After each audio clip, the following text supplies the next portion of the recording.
Dans cette séquence, nous allons faire un exemple d'application sur la forme exponentielle pour le produit de deux complexes.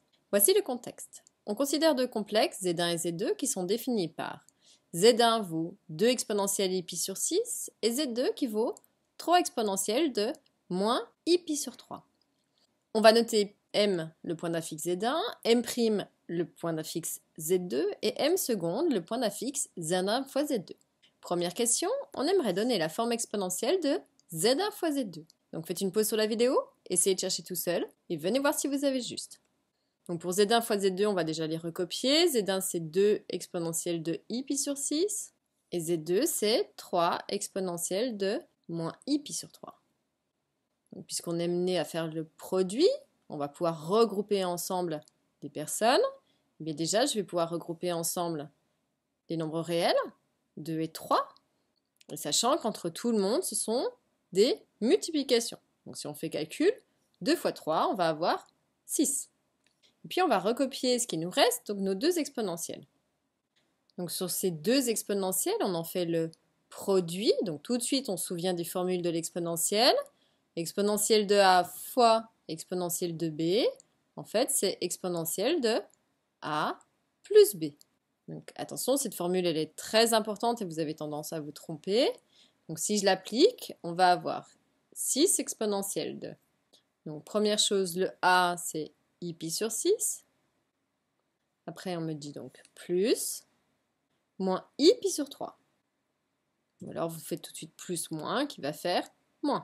Donc, si on continue un cran plus loin, j'ai toujours mon 6 devant, on ne le perd pas en route. Exponentielle de quoi? Eh bien, je vois qu'on a i en commun. Donc, je vais pouvoir le mettre en facteur.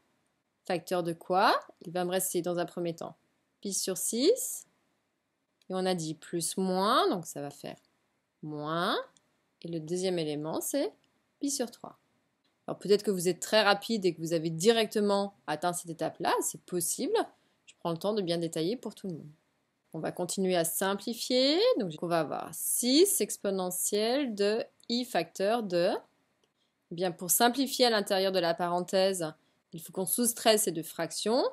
Or, pour pouvoir soustraire, il faut qu'elles soient sous le même dénominateur. J'ai 6, j'ai 3, dénominateur commun 6, le plus simple. On peut aller jusqu'à 18, mais ça va demander plus de calcul.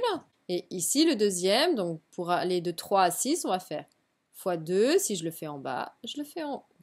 Donc on va devoir calculer. Donc le tout sur 6, c'est notre dénominateur commun. Et on va avoir pi moins 2pi. Donc dernier petit calcul à l'intérieur de cette parenthèse.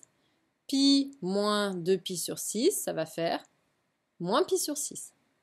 Donc au final, il va rester 6 exponentielle de, on a dit, moins i pi sur 6. Donc voici la forme exponentielle de z1 fois z2. Je vérifie bien que le nombre devant l'exponentielle est positif pour être sûr que j'ai bien cette forme exponentielle. Vous vous souvenez, si j'ai un nombre négatif, ce ne sera pas la forme exponentielle.